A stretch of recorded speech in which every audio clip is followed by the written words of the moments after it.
자, 이번 시간에 또 이제 지난 시간에 했던 거 제일 중요한 거, 전반기에 제일 중요한 거 반복을 할 겁니다. 그 중요한 게 어쨌든 데이터가 주어지면 그 데이터에 대한 특성을 일목요연하게 표현을 해주는 거죠. 그죠? 특히나 이 데이터를 원하는 사람한테 지금 이 데이터가 어떤 성격을 가지는 것이다. 어떤 모양이나 형태를 가지는 것이다. 그래서 그걸 보여줌으로 해가지고 위에 사람이 볼 때 지금 데이터가 이러니까 내가 경영이든 관리든 그걸 무언가를 예측하고 판단하는데 이 데이터를 보고 그런 행위들을 하겠죠. 굉장히 중요해요. 그냥 데이터 늘려져 있는 데이터는 많아요. 많은데 위 사람이 볼 때는 지금 도대체 어떻게 돌아가는지 그런 상황들에 대해서 전혀 감을 잡지 못해요. 데이터는 쫙 있는데 어쨌든 쌓여 있는데 그래서 이 데이터를 눈으로 볼 수 있게 그러니까 데이터 자체가 일목요연하게 눈으로 보이게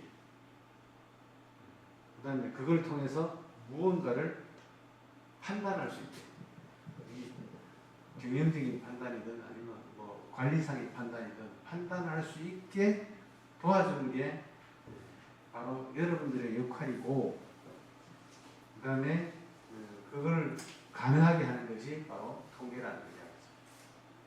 그냥 단순한 통계가 아니고 그 통계에 대한 처리. 그래서 그 통계 처리에서 가장 중요한 게 기존 데이터들을 분석해서 가시적으로 보여주는 것. 가시적으로 보여줘도 되고 아니면 서술해서 보여줘도 되고. 그 서술을 하는 게 기술 통계였죠. 그죠? 기술 통계였고, 그 다음에 이제 후반부에는 우리가 있는 데이터가 어떤 특성을 가지고 이렇게 변해갔을 때, 어떤 특성을 가지고 어떤 변해갔을 때 예측을 할 수 있는 거예요. 뭐 이 데이터와 이 데이터가 상관이 있나 없나 이런 것들. 그런 것들에 이제 기초해서 이제 우리가 결국엔 배우게 되는 거죠. 이 통계가 얼마나 영향이 많은가 하면 특히 우리나라 쪽에서는 그냥 그렇게 많은 사람들이 이쪽에 이렇게 매달려 있지는 않는데 특히 미국이나 이런 실용을 중시하는 나라에서는 굉장히 이 통계에 기초해서 모든 것들을 정책을 펼칩니다. 우리나라에 그 사주팔자가 있다면 미국은 통계죠. 사람에 대한 성격, 그 다음에 뭐 행동, 그 성향 이런 것들조차도 통계에 기반해가지고 그동안 많은 사람들이 이렇게 성장하면서 지나가면서 그 많은 데이터들을 다 쌓아놓고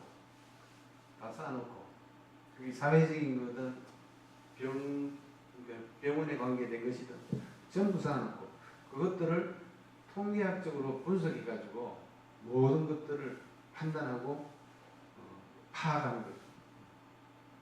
그래서 우리나라는 그런 어떤 동양학에서 이야기하는 뭐 이렇게 사주팔자가 있다면 서양에서는 모든 것들을 통계로 여러분들이 학교 들어와가지고 몇 가지 아마 무슨 성격 요인 검사니 뭐 MBTI 이런 그 받았죠. 그게 다 뭐냐면 통계에 기초한 거예요. 통계학에 기초한 걸로 이렇게 하는 거죠. 수많은 데이터 가지고 분석을 해보니까 당신이 이러한 단어를 선택했을 때는 혹은 혈액형과 이러한 단어를 선택했을 때는 이러한 성격이나 경향이 있을 가능성이 굉장히 높다. 그리고 그랬을 때 이런 특징이 있다. 근데 그 특징을 보면 맞아. 굉장히 맞을 확률이 굉장히 높다는 얘기죠. 이게 바로 통계의 이야기입니다. 그래서 그 통계의 가장 핵심적인 게 지금 지난 시간에 배웠던 거, 이런 주어진 데이터가 있다. 주어진 데이터가 딱 있을 때 이 주어진 데이터를 가지고 일단은 이렇게 보면 도대체 몰라요. 이런 거를 지금 뭐 하여튼 어떤 데이터가 뭐 병원에서 돌아가는 데이터가 이런 게 나왔습니다. 이거 위에 사람 보여줘봐야 아무런 아무것도 파악이 안 되죠. 그냥 데이터일 뿐이죠. 그죠? 그래서 이런 데이터를 가지고 일단은 기술 통계학을 통해 가지고 이런 데이터를 내보면 어느 정도 서술이 가능해요. 이 데이터의 성격에 대해서. 전체 데이터의 평균은 뭐 이렇게 봐서는 잘 모르겠지만 평균은 28 정도 된다. 28 쪽에 몰려 있다는 거예요. 어쨌든 전체적인 평균이 뭐 작고 크고 있겠지만 대략적인 전체 평균은 28쪽에 있다. 그런 걸 파악할 수 있는 거죠. 그 다음에 그 중심 28로부터 전체적인 데이터가 오차가 플러스 마이너스 해가지고 오차를 따져보니까 저 정도 되더라. 그 다음에 이 데이터를 207개 데이터를 일렬로 쫙 세웠을 때 제일 중간에 있는 값이 뭐냐 보니까 27.7 정도 되더라. 28보다 작다 이야기죠. 그 말은 중간 값은 약간 왼쪽에 있다는 이야기죠. 그죠? 그러면 이 왼쪽으로 쏠려 있을 가능성이 굉장히 높다는 이야기죠. 뭐 결론이지만 우리가 그래프를 그려보니까 왼쪽으로 쏠려 있죠. 그렇죠. 평균보다 중앙값이 왼쪽에 있는 걸로 봐서 일렬로 세웠을 때 그렇다는 이야기죠. 아니나 다를까 그림 그려보니까 데이터가 왼쪽으로 쏠려 있어요. 그 다음에 뭐 별 의미는 없지만 어쨌든 이 데이터들 중에서 자주 반복이 되는 데이터가 혹시 있느냐 하고 따져보니까 27.4가 자주 등장하더라는 거죠. 그런 뭐 조금의 성격도 파악할 수 있고, 그 다음에 표준 편차나 분산은 이 데이터가 어떤 식으로 분산되어 있는가, 흩어져 있는가를 파악할 수 있는 또 중요한 수치입니다. 그래서 이런 것들은 절대적인 건 아니고 다른 것과 비교할 때 여기 보면 여기 이 데이터의 그 207개 데이터의 분산이 20.6 정도 되는데 100개를 가지고 샘플링 해가지고 하는 분산도 한 20.7 얼마 정도 되더라. 비슷하다는 이야기죠. 이 두 개의 데이터는 그죠? 그러니까 이 두 개의 데이터는 나중에 보면 이게 골고루 흩어지는 정도가 아주 유사하다는 이야기죠. 데이터가 굉장히 작은 데이터임에도 불구하고 큰 데이터 거의 반 정도 가지고 이렇게 했는데도 불구하고 큰 데이터를 대변할 수 있다 이렇게 또 우리가 판단할 수가 있어요. 그래서 이 샘플링이 얼마나 중요한가. 샘플링이 많으면 많을수록 좋겠지만 샘플링을 많이 할수록 이제 문제는 시간과 돈과 시간, 돈, 인력이 굉장히 많이 필요하죠. 뭔가를 조사를 할 때. 그죠? 그런 것 때문에 이제 우리가 샘플링을 해서 통계 처리를 할 수밖에 없어요. 그래서 207개가 예를 들어서 우리 선거했을 때 실제 나중에 선거를 완전히 끝나고 나서 전체 투표자 수라고 해보자. 207이라는 게. 그리고 이제 100개가 출구조사를 한 거라고 생각해보자. 그러니까 한 반 정도 출구조사를 했다는 이야기죠. 그것도 반 정도 하는 것도 돈이 많이 들어요. 그래서 그거보다 보통 더 줄이는데, 그래서 우리가 또 이제 해볼 게 100개가 아니라 이제 50개 또 이렇게 가지고 이제 샘플링을 똑같은 처리를 해봤을 때 샘플링 50개가 과연 207개를 대변할 수 있느냐. 그 출구조사 양을 가지고 50군데의 출구조사 양을 가지고 전체 207개의 그 실제 투표자 수를 대변할 수 있느냐. 근데 어떤 경우는 대변하는 경우도 있어요.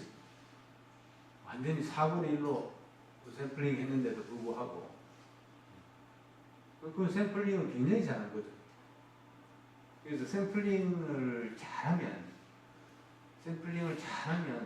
그 원데이터에 굉장히 가깝게 우리가 할 수 있어요. 50군데를 하는데 뭐 서울 쪽으로만 집중한다든지 이렇게 되면 이제 문제가 되는 거죠. 그죠? 전국에 이렇게 골고루 인구 대비해가지고 서울 쪽이 좀 많이 하고 지방 쪽이 좀 적게 하고 해가지고 이렇게 샘플링을 해서 출구조사를 해서 이렇게 통일량을 내보면 그 출구조사 양에서 나온 그 데이터가 전체 결과하고 거의 맞아떨어질 90% 이상 맞을 가능성이 높다는 거죠. 실제로 출구조사 한 발표가 실제 당락과 일치하는 경우가 상당히 많죠. 그죠? 샘플링을 굉장히 잘해서 그렇다. 그리고 이 데이터도 사실은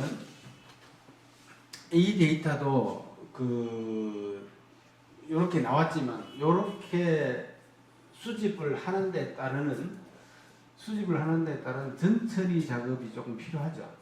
전에도 이야기했지만 부서에다가 혹은 각 지역에다가 출구조사할 때 요청을 할 때 포맷을 정해줘야 된다 했죠. 그죠? 안 그러면 어떤 데는 텍스트로 왔다가 어떤 데는 엑셀 파일로 왔다가 어떤 데는 아래한글로 왔다가 이거를 결국은 다 취합하려고 그러면 다시 해야 될 경우도 있고 심지어 그 다음에 이 취합하는데 시간이 또 엄청 걸릴 수가 있어요. 출구조사는 끝나자마자 바로 처리해가지고 발표를 해야 의미가 있는 거지. 그죠? 지금 본 투표, 개표 하고 있거나 거의 다 돼가는데 제 출구조사 결과가 나오고 이러면 또 의미 없잖아요. 결과 다 나와 있는데 출구조사 해봐야 의미가 없잖아요.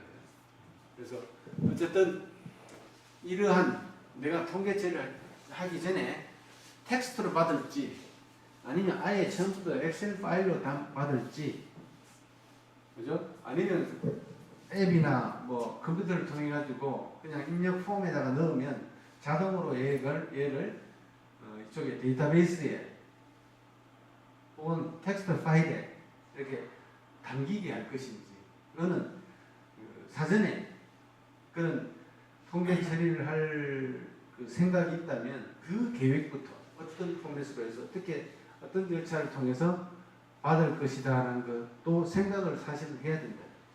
그렇게 해가지고 수집이 다 되었는 상태가 이거다. 207개. 어쨌든 데이터를 샘플, 이 데이터는 작업인부 평균 임금이라는 거지만 일반적으로 우리가 생각하는 데이터, 어떤 형태의 데이터는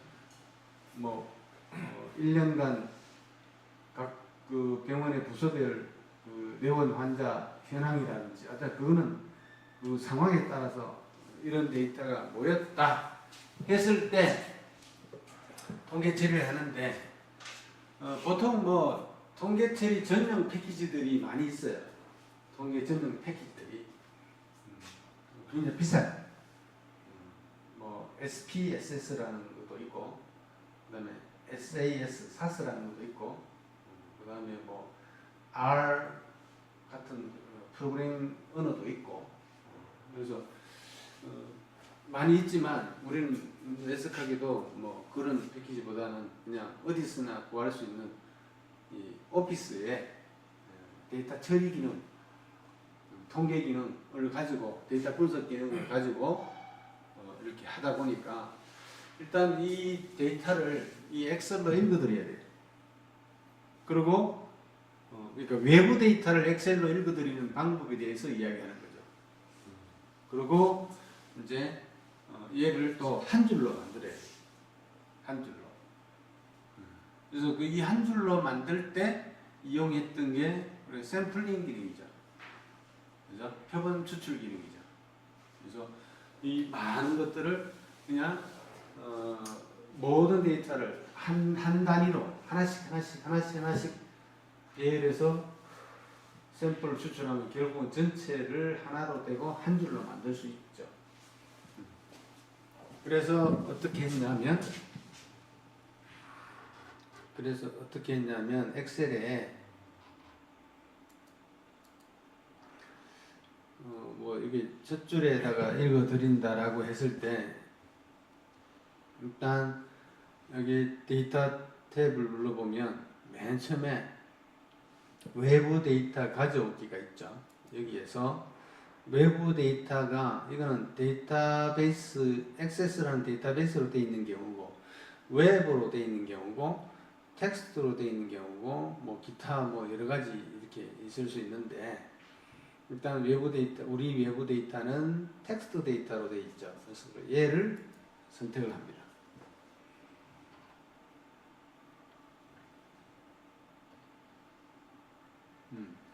이거는 이제 뭐 잠재적인 보안 문제가 있다는 거고 항상 이런 거 뜨면 콘텐츠 사용이라고 눌러야 돼요. 자, 외부 데이터 가져오기 텍스트 일단 내가 한번 지금 보여주는 거야. 그 다음에 우리가 ITQ 폴더에다가 그 데이터를 넣어놨었죠. 그래서 이걸 선택하고 가져오기 누르면 자기가 일단 이렇게 데이터를 가져와 가지고 이게 자를 수 있는 어떤 이게 지금 여러 줄로 돼 있고 여러 칸으로 돼 있으니까 얘를 일단 이 엑셀에 맞게 잘라와야 되는데 아직은 잘 몰라요 자기가. 그래서 이 데이터가 어떤 식으로 돼 있다는 정보를 내가 줘야 돼요. 이 단계에서는 시작 행위 어디서부터 있느냐 데이터 시작 행위 어떤 데이터는 앞쪽에 뭐 타이틀이 막 들어가 있을 수가 있어요. 타이틀이 막 들어가 있을 수 있으니까 그런 것들을 배제한다는 이야기죠. 뭐 예를 든다면 이런 거죠. 이 데이터에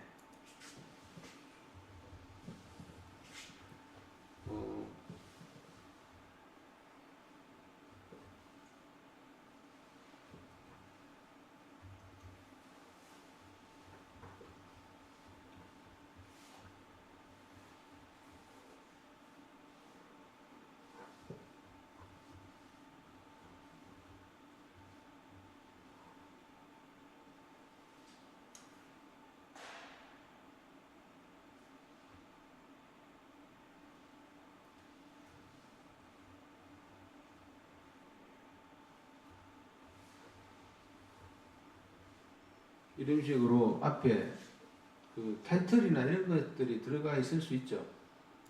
자, 그리고 저장을 하고 이걸 다시 불러드리면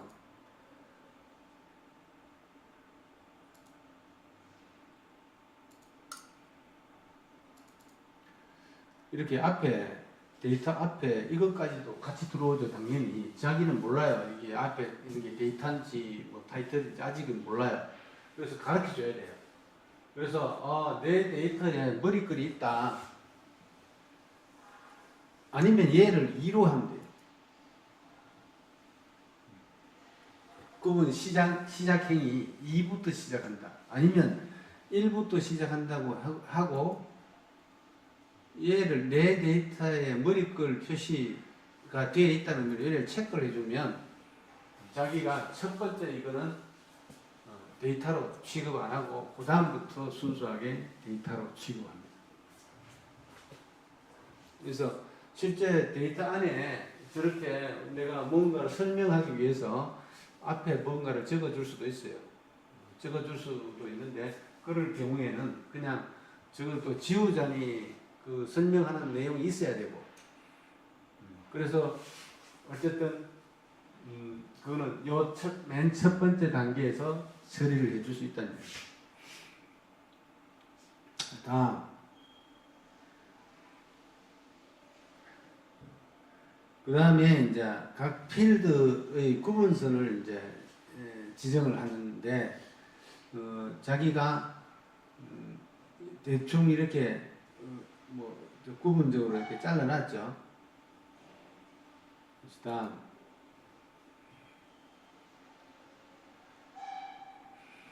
그 다음에 각 데이터의 잠깐만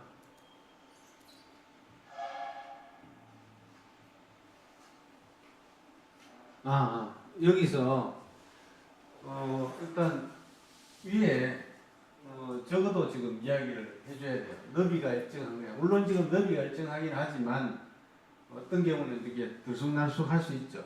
그리고 나는 여기 구분자로서 공백을 각 데이터의 구분자로서 공백을 넣어놓은 상태예요.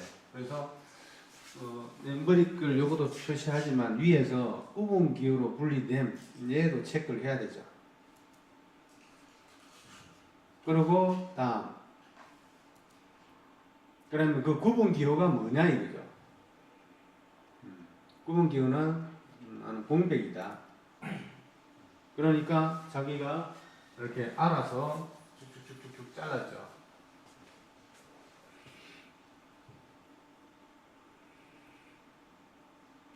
그 다음에 다음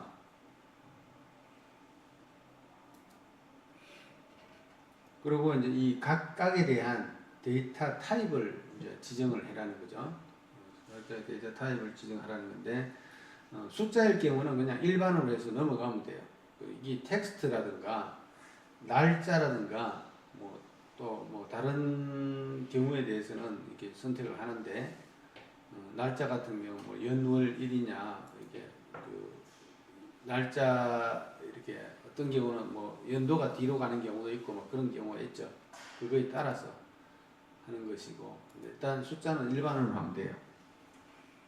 그리고 마침이죠. 그리고 읽어드릴 위치를 어디다 할 거냐. A1. 내가 A1을 찍고 들어왔으니까 여기로 돼 있으니까 여기로부터 읽어드릴 것 같으면 그대로 하면 되죠. 확인. 그죠? 그러면 이렇게 포맷에 맞게 위에 저 타이틀 때문에 어쨌든 지금 폭이 조금 달라졌는데 신경 안 써도 됩니다. 그래서 이거는 그냥 합쳐버리면 되죠. 들어오면서 잘렸는데 홈탭에 영화보고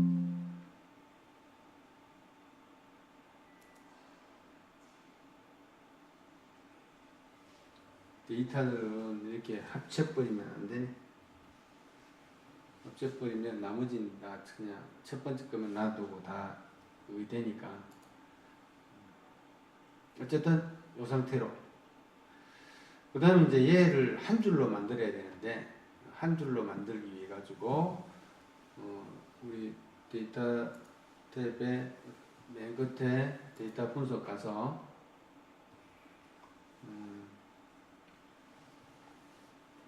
표본 추출 그죠? 여기 자 입력 원본이 뭐냐? 입력 원본은 이거다. 그 다음에 주기적 추출 전체 다를 할 때는 주기는 1로 하면 됩니다. 2로 한다는 이야기는 여기 첫 번째 하나 건너뛰고 하나 건너뛰고 이렇게 추출을 하라는 뜻이고 1로 한다는 이야기는 하나씩 이렇게 주기가 하나씩이다 이 말이죠. 그 다음에 무작위 추출할 경우에는 무작위 추출해서 우리가 추출하고 싶은 개수만 적어주면 되는 거고, 출력 옵션은 출력 범위 클릭하고 요 안에 커서를 반드시 넣고, 지금 커서가 여기가 있었죠. 그래서 여기도 반드시 넣어줘야 돼요. 그리고 원하는 시작 위치를 찍어주면 돼요. K1을 예를 들어 찍어줬다. 그럼 여기 다 표시되죠. 확인하면 207개 데이터가 이렇게 한 줄로, 맞죠? 207에서 끝났으니까 한 줄로 만들어졌다. 자, 이 207개로부터 이제 기술 통계량을 내는 것은 207개 선택된 상태에서 다시 데이터 분석 들어가서 기술 통계법을 딱 누르고 하기, 입력 범위, 우리가 이거 알면 바로 해주면 돼요. K1에서부터 K207이죠. 바로 쳐줘도 돼요. K1에서부터 K207, 그죠? 알고 있으면. 안 그러면 뭐 여기서부터 207까지 쭉 당겨야 되죠. 그죠? 그리고 이왕이면 절대 주소로 만들어주면 좋은데, 다 선택하고 F4키 딱 누르면 이렇게 절대 주소로 딱 만들어줍니다. 자, 요것도 마찬가지. 만약에 첫 번째 행에 어떤 타이틀이나 이런 게 있을 경우에는 얘를 체크해 주면 돼요. 그러면 걔는 데이터 대상에서 빠집니다. 이걸 해주면 안 되고, 그 다음에 출력 범위, 이 안에 커서도 이것도 마찬가지로 넣고, 그 테이블을 표시할 위치를 잡아줍니다. 이거는 M2로 할까요? 그 다음에 밑에 요약 통계량을 반드시 체크를 해요. 이 셋 중에, 넷 중에 하나는 체크해야 되기 때문에 요약 통계량을 체크를 해야 됩니다. 그리고 확인. 그러면 이렇게 나오죠. 그래서 이 이름을 자기가 안 줬는데, 여기다가 병합하고 바꾸면 되죠.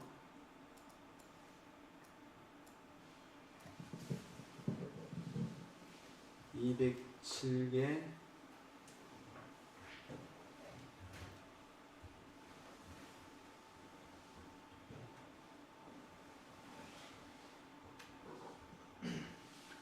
기술 통계량, 뭐 이런 식으로. 이런 뭐 의미는 없어요. 어쨌든 나왔죠. 그죠? 자, 이제 이거는 그냥 아까도 얘기했듯이 우리가 이 데이터를 수치적으로 설명하는 데이터를 한 번에 나타내 줬죠. 물론 이 각각을 구하기 위한 함수를 통해 가지고, 엑셀의 함수를 통해 가지고 각각을 구할 수 있지만, 이렇게 통계 목적으로 이 데이터 탭에 우리가 새로이 불러들였던 데이터 분석 안에 기술 통계량 그 기능을 이용하면 이렇게 한 방에 다 구해주죠. 이렇게 굉장히 편하죠. 안 그러면 이 하나씩 다 계산을 해봐야 되죠. 그 계산식은 여기 있어요.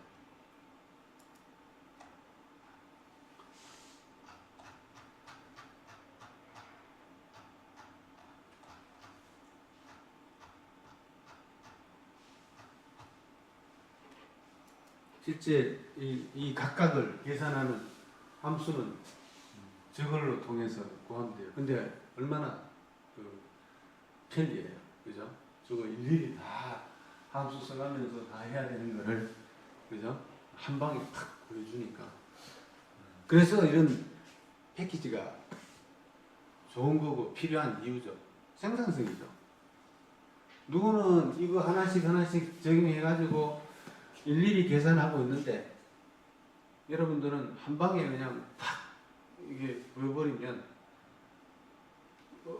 이거 다 적용하고 하는데 그래 최소한 10분 이상 걸리겠죠. 근데 여러분들은 단 몇 초 만에 해내는 거죠. 그거는 생산성이 또 능력이 위에 사람이 볼 때는 이 친구 통계 제대로 하는 사람이다라고 하고 열심히 이거 갖고 하는 사람들은 이 참 부지런하네 그 말인즉슨 이거 참 모자라네 라는 말하고 많은 거를 좋게 표현하는 것일 뿐이죠. 그죠? 그래서 위에 사람들이 좋은 표현을 할 때 한번 잘 생각해 봐야 돼요. 이게 칭찬인지 요걸 하고 싶은 거를 우회적으로 하는 것인지 잘 판단해 봐야 돼. 내가 지금 잘하고 있나? 못하고 있나? 어떻게 이게 동시에 이걸 캐리브레이팅이라고 하죠.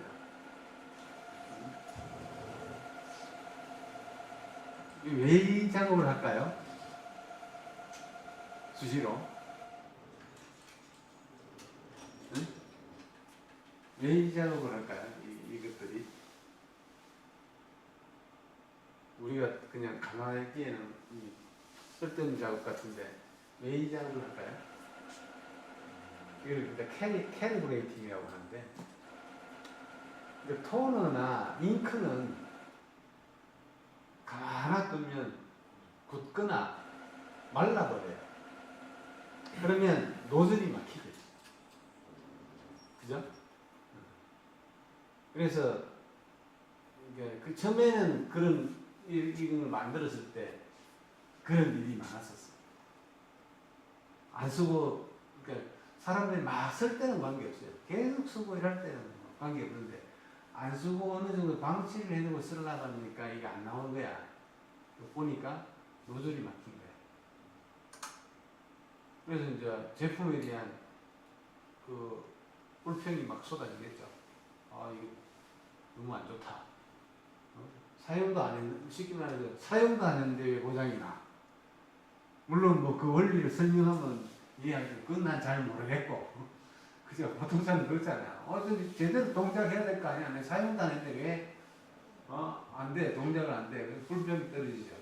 그래서 이제 생각해 보는 게 주기적으로 떨어지는 거죠. 이걸 로닝 해가지고. 그런 철학이 그런 듣기에는 저게 왜 저러나 소음같이 들릴지 모르지만 그런 참 기계를 제대로 사용하기 위한 몸부림이지.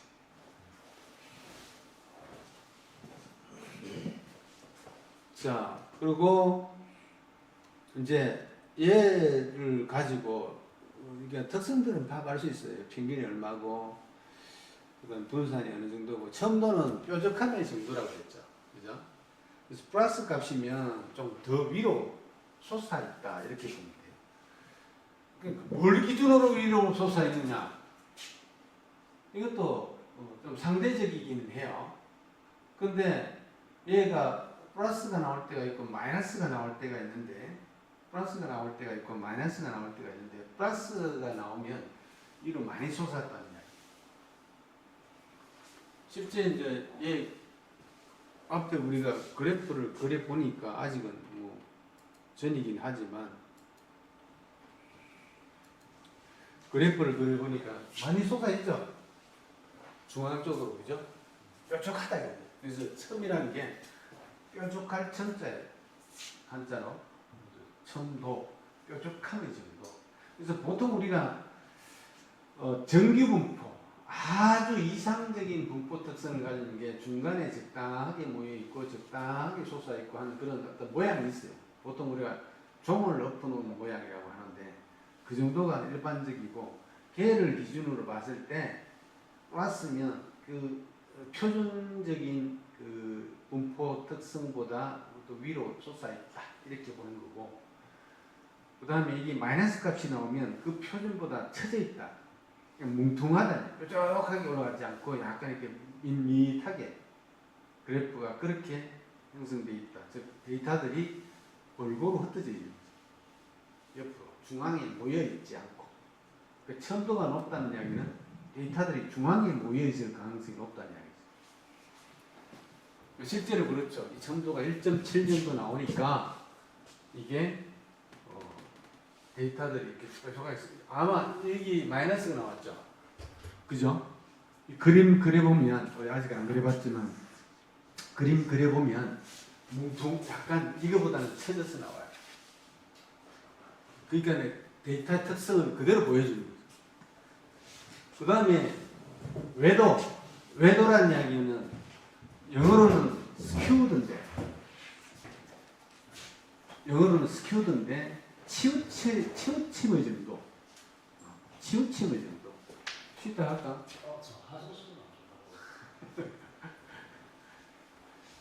치우침의 정도를 이제 외도라고 해요. 그래서 이것도 마찬가지로 플러스 값이 나오면 지금 플러스로 나왔죠. 왼쪽으로 치우쳐요. 그렇죠. 실제 데이터가 그냥 눈으로 봐도 약간 왼쪽으로 치우쳐져 있죠. 그렇죠? 그럼 저기 마이너스 값이 나오면 오른쪽으로 치우쳐진다. 그래서 일단 이게 지금 두 개 다 보면 플러스 값이니까 두 개 다 아마 그림 그려보면 이것도 뭉퉁하기는 하되 얘보다는 조금 처져 있기는 하되 약간 왼쪽으로 몰려 있을 거다. 그다음 범위는 최대값 빼기 제일 큰 값과 제일 작은 값을 뺀 거니까 폭이죠, 폭. 데이터의 넓이가 어느 정도 되느냐가 범위예요. 그 다음에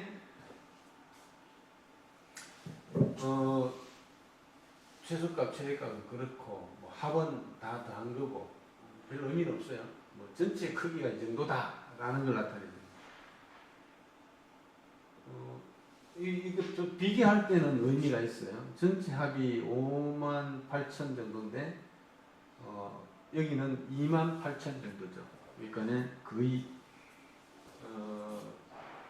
반보다 조금 더 적다는 이야기죠. 그죠?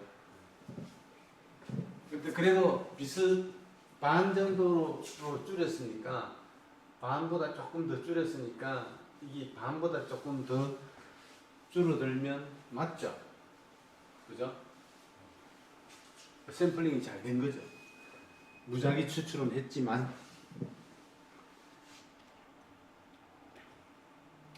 자 이제 우리가 이 도수 분포표라는 걸 만들기 위해 가지고 이런 도수 분포표라는 걸 만들기 위해 가지고 도수 분포표라는 것은 이걸 전체 데이터를 그냥 눈으로 탁 보여주는 거예요. 눈으로 볼 수 있게 보여주는 거예요. 이렇게 뭐 수치로 막 해석하는 것이 아니라 지금 우리가 직관적인 그림이라는 것은 직관적이죠. 그냥 탁 보면 알 수 있죠. 그래서 데이터의 특성을 그림으로 나타내주면 제일 확실하게 우리가 파악을 할 수가 있는데 그걸 하기 위한 게 바로 이 도수분포표를 만드는 거예요. 이렇게 생깁니다. 그러니까 도수 분포표는 전체 데이터를 일정 구간으로 나눠가지고 일정한 구간으로 나눠가지고 그 빈도수를 카운트해서 수치로 나타내고 그 수치량을 가지고 그래프로 그리는 거죠. 그래서 일단은 그래프도 지금 그냥 임의로 이렇게 엑셀 내부에 이런 좋은 그러니까 아주 편리한 좋은 기능이 있어서 막대 그래프로만 나타냈지만 우리가 아마 이렇게 선 그래프로 나타낸다든지 하는 거는 그래프를 그리는 기능으로 또 따로 이렇게 하면 됩니다. 근데 뭐 굳이 그렇게 하지 않더라도 이렇게만 하더라도 우리가 그래프 모양을 대략적으로 볼 수가 있기 때문에 그런데 이 도수 분법 이렇게 생긴 걸 이제 도수 분법표라고 하는데 여기서 제일 중요한 게 이거죠. 이 구간. 어쨌든 제일 하한 값부터 시작해서 일정 구간으로 나누어 가지고 여기서는 지금 4식이죠. 4식 해가지고 전체 데이터인 46 지금 전체 데이터가 16보다 크고 46보다 작은 거죠. 그거는 뭘 보면 알 수 있었냐 하면 요 최소값을 보면 알 수 있죠. 제일 작은 값이 16.8이니까 16부터 시작하면 모든 데이터가 다 들어가죠. 그 다음에 최대값이 45.6이니까 46까지 조사를 하면 어쨌든 모든 데이터는 다 카운트를 할 수 있죠. 그래서 이 도수분법표의 시작과 끝은 최소값과 최대값을 보고서 결정하면 돼요. 결정하면 되고, 그 다음에 이 구간값을 어떻게 구할 거냐. 이 구간값을 어떻게 구할 거냐. 그래서 그거는, 그걸 이제 하기 위해서 통계학자들이 결국은 이 간격을 지금 알고 싶은 거죠. 이 간격을 알고 싶은 건데, 요 통계학자들이 요 간격을 구하는 공식을 아주 어렵게 구해놨어요. 우리는 그냥 적용을 해서 따라만 하면 되죠. 자, 간격을 구하기 위해서 먼저 급수를 구해야 되는데 급수를 구하는 공식은 1 플러스 3.3 곱하기 로그 n 로그 n은 관측수죠. 그래서 요 17을 찍어줬죠. 그죠? 급수는 1 더하기 3.3 로그 요 급수 관측수 하면 급수가 나오고 그 급수값하고 범위 요 r 범위 요 r 요 값을 나누어주면 그러니까 요 급수 r 나누기 요 급수 하면 간격값이 나오는데 정수값을 취해야 되니까 라운드 함수를 이용해서 이 값을 넣고 뒤에 0 해주면 라운드 함수로 0 해주면 정수값이 취해져요. 반올림 될 상황이면 반올림을 하고 해서 정수값을 취해지는데 그렇게 해서 구해보니까 3이 나왔어요. 그러면 이제 그래프를 그릴 수 있습니다. 그래서 16에서 처음에는 16 더하기 3 해서 19 만들고 그 다음에 여기서부터 우리가 채울 때 어떻게 했냐면 요 첫 번째 데이터 선택하고 홈 탭에 맨 오른쪽에 요거 채우기 기능에 계열 여기에서 자, 열 방향으로 선형이고 단계값은 아까 급수가 그 간격이 3이나 단계값은 3으로 해가지고 종료는 46이 될 때까지 46을 넘어가면 의미가 없으니까 이렇게 해서 여기다 하지 말고 여기다가 16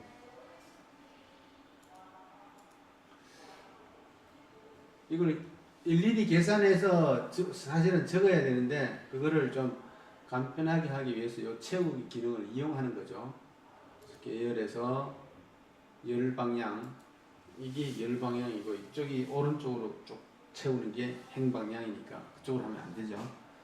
선형이고 단계값은 3이고 그 다음에 끝나는 거는 46 전에 끝나라 확인하니까 이렇게 자기가 알아서 쫙 채웠죠. 그 다음에 오른쪽에 대해서도 역시 마찬가지로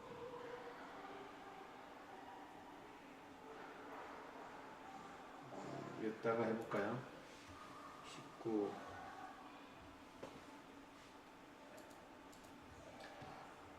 채우기 계열 열 방향 단계값 3 46 채우기 시작. 그러니까 여기서 끝났죠. 이미 자 여기서 46으로 끝났으니까 여기는 더 나가봐야 의미가 없죠. 이 이상 데이터는 없으니까. 그죠? 그래서 얘는 지워가지고 요렇게 만들었어요. 그죠? 이렇게 만들었고, 자, 요것만 하면 이 도수값은 우리가 한 방에 해결할 수가 있었습니다. 어떻게? 일단 지우고 다시 해보면, 자, 여기를 채울 부분을 다 지정을 하고, 반드시 위에, 여기 수식 입력줄에 가서, frequency,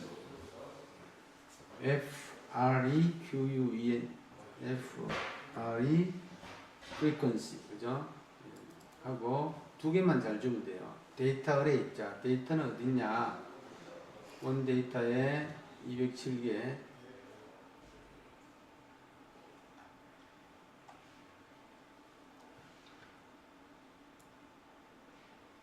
이거죠. 쫙 207개 지정해주고, 그 다음에 콤마 다시 원래대로 돌아가서 요 상한값을 찍어주고 가로 닫고 하고 컨트롤 쉬프트 엔터 하면 이렇게 한 방에 채워지죠. 그렇죠?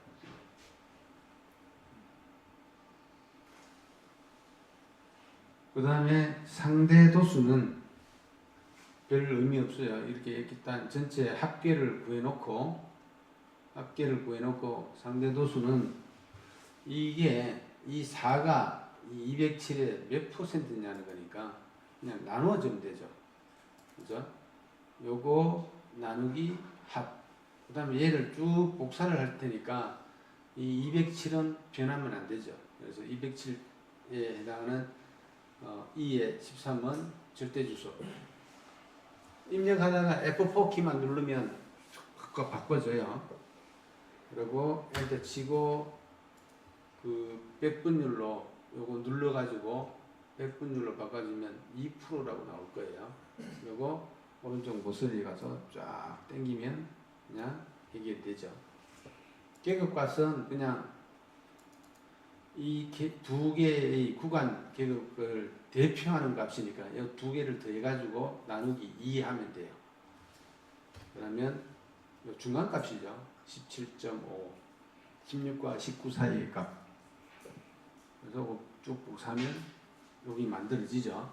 그리고 도수 부분은 이렇게 좀 길게 빼놔야 이렇게 그래프를 그릴 수가 있어요. 그래서 좀 길게 해놓고 이 부분을 지정하고 합을 넣으면 안 됩니다. 지정하고 위에 조건부 서식 데이터 막대에서 색상만 지정해주면 끝이죠. 그죠? 내가 원하는 색상만 지정해주면 끝. 그 다음에 이거는 셀 안에서 표현된 거죠. 그래서 얘를 좀 다른데 옮기기 위해 가지고 얘를 복사를 하는데 여기서부터 여기까지 지정하고 컨트롤 C 그 다음에 붙여넣기해서 컨트롤 V 하면 이 셀 값이 복사가 되기 때문에 그렇게 못 옮겨가요. 그래서 이 붙여넣기를 눌러가지고 맨 끝에서 두 번째 그림으로 붙여넣기. 이미 이제 다 됐고 고정된 거니까 이 그림으로 붙여넣기를 클릭하면 이게 이제 그림으로 이렇게 만들어져요. 그림이니까 확대 축소 가능하고 회전도 시킬 수 있고 그래요. 그래서 90도 딱 돌리면 이렇게 바로 서죠. 물론 데이터는 이제 옆으로 되지만 어쨌든 이제 그래프를 좀 보기 좋게 하기 위해 가지고 그러면 얘를 컨트롤 X 해서 지우고 이제 복사가 됐죠. 그래서 원하는 데 가서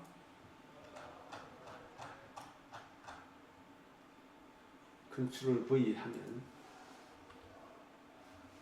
이 그림으로 들어오죠.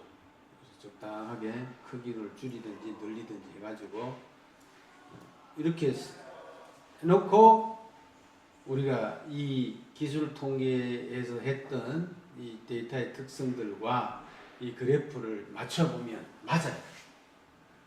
우리는 이 기술 통계는 일일이 다 수치적으로 따져봐야 되지만, 따져보고 상상을 해야 되지만, 그래프를 딱 그려놓고 보니까 저 특성들이 딱딱 들어맞죠. 이게 어떤 특성인가, 그죠? 또 좀 솟아있고, 좌측으로 쏠려있고, 그죠?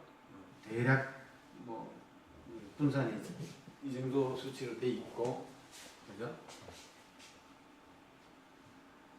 그 다음에 이제 이거는 이제 원 207개 데이터를 가지고 처리한 것이고, 이제 우리가 그때 했던 게 이 100개와 50개에 대한 샘플을 추출해 가지고 처리를 하는 것이었죠. 그래서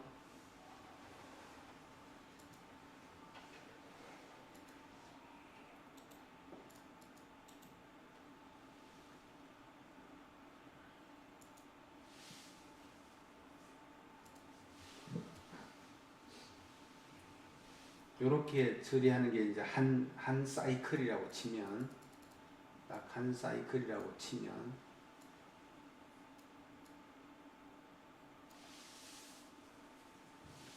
한 사이클이라고 치면, 이제부터 또 다른 하나 요 반복이죠. 여기서부터 여기까지 만드는 데 따른 반복이 이제 실행이 되는데, 자, 여기에다가 이제 이 207개 중에서 100개만 샘플링 해가지고 똑같은 처리를 해보자 이죠. 그 100개는 무작위로 추출해가지고 이때부터는 이제 여러분들이 데이터하고 내 데이터하고 다른 거죠. 무작위 추출이니까 여기까지는 똑같이 해야 되고, 그래서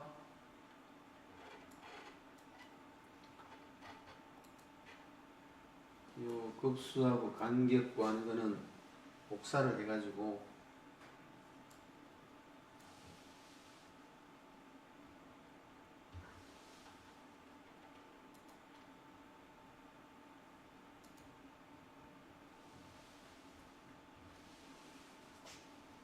그대로 오죠. 그죠? 그대로 옵니다. 네, 상대적인 위치가 똑같으니까.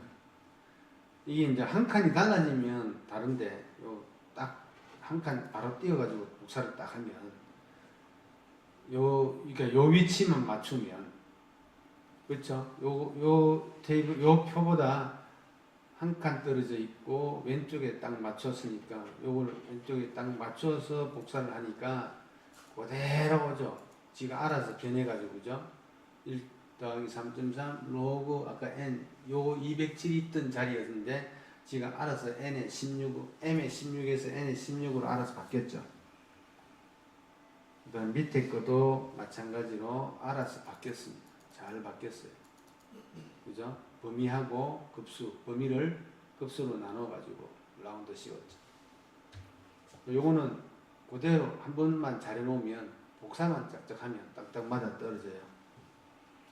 자, 그 다음에 이제 100개에 대해서, 50개에 대해서, 자, 100개에 대해서 샘플링 하는 걸 해보면, 자, 데이터 탭에 데이터 분석,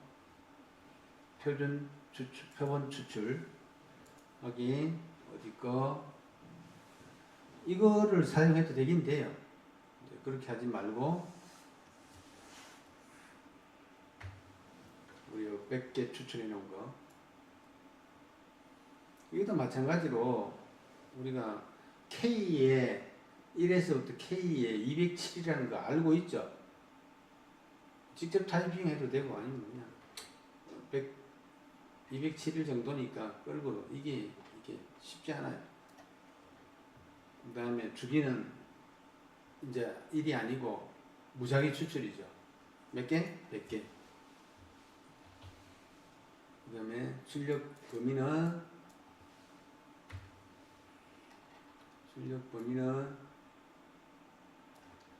P1 여기 하면 이제 100개 그죠? 100에서 딱 떨어지면 맞죠? 100개 추출했고 그 다음에 기술 통계는 이때부터는 했는 거잖아요. 그죠? 기술 통계는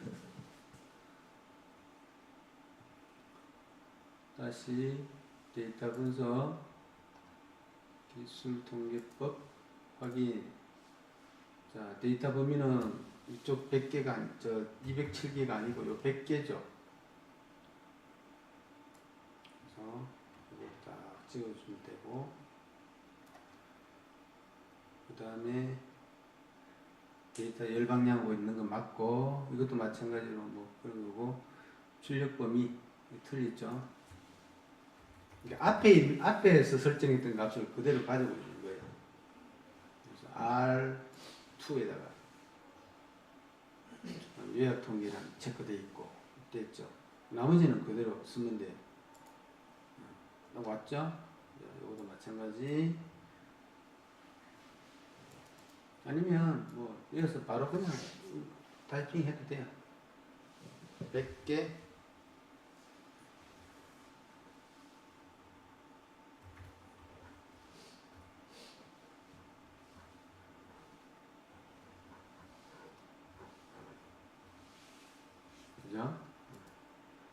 그 다음에 요거는 그대로 복사하면 돼요. 컨트롤 C 요 위치만 상대적인 위치만 딱 맞춰주면 돼. 컨트롤 V 그죠? 얘도 3이 나왔어. 그러니까 표 그 만들 때 간격이 똑같다는 이야기죠. 그러면 도수분표표 만드는 방법을 똑같이 하면 돼.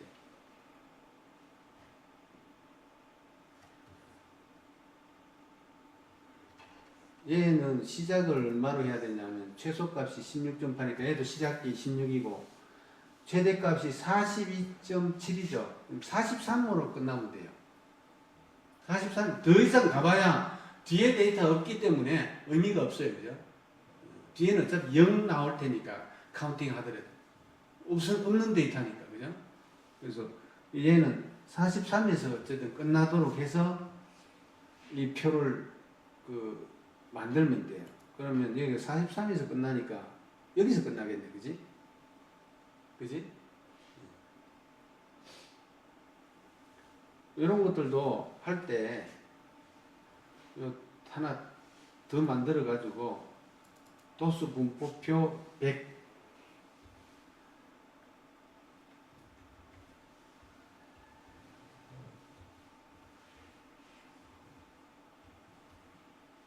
100개짜리 쪽이다 해서 이렇게 하고 얘를 복사해 갑니다.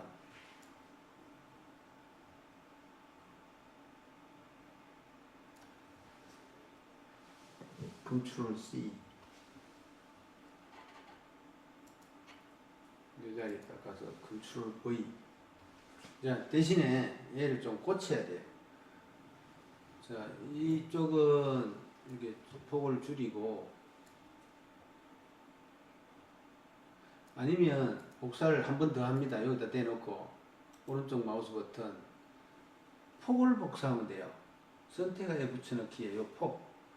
그러면 앞에 잘 만들어 놓은 그 폭까지도 이렇게 유지가 되도록 복사가 되죠. 요것만 한 번 더 눌러주면 돼요. 지금 복사 기능이 계속 지금 활성화되었기 때문에 값 복사하고 그다음에 폭을 한 번 더 복사하면 폭까지 맞춰져요. 이걸 또 이렇게 줄이고 해가지고 이렇게 맞출 필요 없다는 이야기죠. 이런 기능도 알아두면 편하죠. 자, 그리고 이거를 지우는데 하나씩 지울 수는 없어요. 싹 다 지워야 돼요. 이게 집합으로 되어 있기 때문에 전체 다를 선택하고 딜리트. 그리고 맨 끝에 이게 43으로 끝나겠죠. 그죠?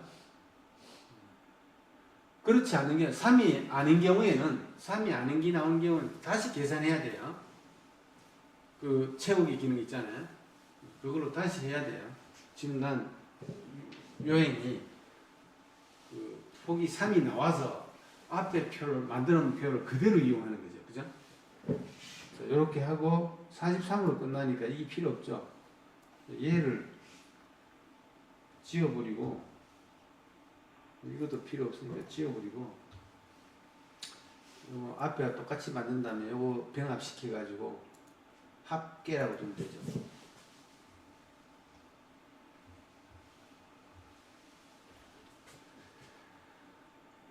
그 다음에 일단 이거는 쭉 전체 지정하고 frequency FRE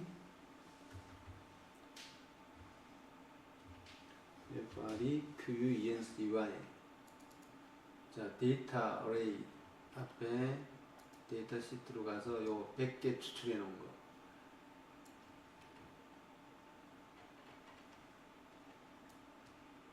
콤마 하고 다시 요 도수분법표 100으로 가서 요 상한값 요 갈로 닫고 이때 잘해야 되죠. 컨트롤 쉬프트 키 누르고 엔터. 완전히 좀 샘플링이 좀 잘 못된 것 같은 느낌이 들죠. 수지상으로는 비슷한데 그림을 그려보니까 이게 좀 중앙에 너무 몰려있고, 그죠? 중앙에 너무 몰려있고, 중앙에도 골고루 몰려있죠. 그러니까 완전 중앙에 탁 솟아있지 않죠. 그래서 아까 첨도 값이 마이너스 값이 나왔어요.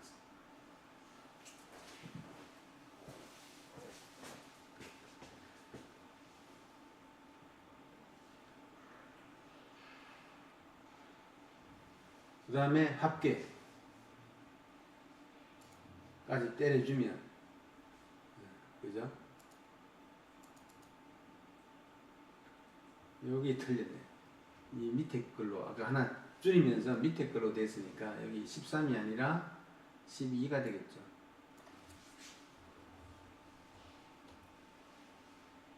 그리고 나머지는 쫙 당겨주면 해결. 이거는 그대로 됐고. 그죠? 여기까지 그래프도 다시 그려야 돼. 여기 이 합까지 앞에 걸 그대로 복사하다 보니까 합까지 들어갔으니까 이 전체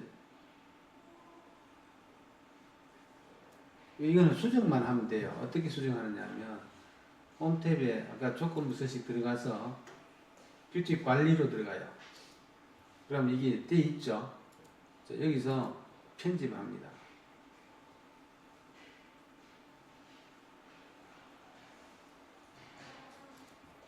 일단 범위를 주면 수정할 수 있게 돼 있어요. 뷰티 관리, 그죠? 이렇게 나오죠?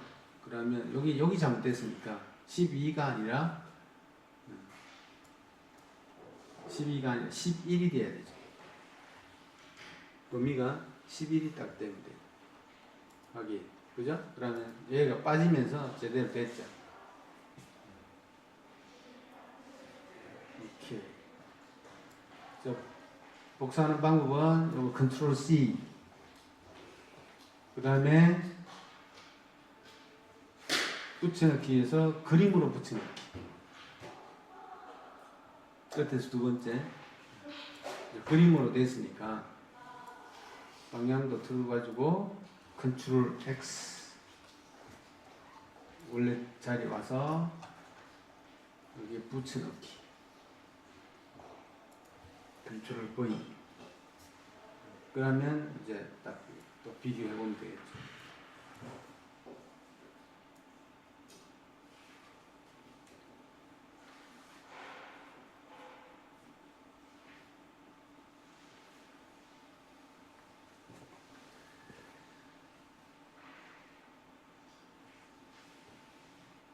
이거는 어쨌든 지금 이 데이터 원 데이터하고 얘하고 뭐 어떻게 보면 좀 비슷하기는 한데 좀 완전히 비슷하지는 않아요. 그죠? 분산장에서 보면 얘가 훨씬 저거보다 원데이터보다는 많이 흩어져 있죠. 그죠? 얘는 중앙에 거의 몰려 있는데 비해 가지고 얘는 많이 흩어져 있다는 걸 알 수 있고, 첨도 값은 수치상으로는 비슷해요. 수치상으로는 중앙에 좀 솟아 있는 형태고, 외도도 왼쪽으로, 그죠? 얘도 왼쪽으로 쏠려 있고 얘도 왼쪽으로 쏠려 있죠. 비슷하고, 범위는 얘가 훨씬 좁고, 그래서 아까 23으로 끝났으니 43에서 끝났으니까 훨씬 좁고, 그죠? 표준 편차가 조금 얘가 많은 편이죠. 표준 평균이 조금 작으면서 평균하고 중앙값하고 비슷해요. 그죠? 거의 이쪽에 있죠. 일단 이런 특성이 나왔어요. 자, 여기까지 이제 여러분들이 남은 시간 동안 한번 해보세요. 100개짜리를 한번 해보세요. 풀어줄 테니까.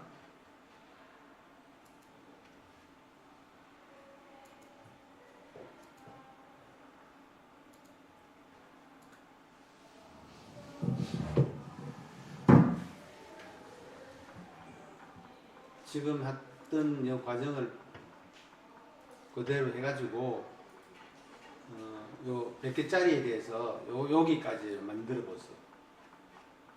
100개를 추출해가지고 조금 숫자가 무작위 추출이니까 다 다르게 나올 거예요. 그러니까 하면서 잘 모르는 거 있으면 질문하고. 그래서 오늘 한 거는 이 엑셀, 여러분들 엑셀 파일을 나한테 전달해야 돼요.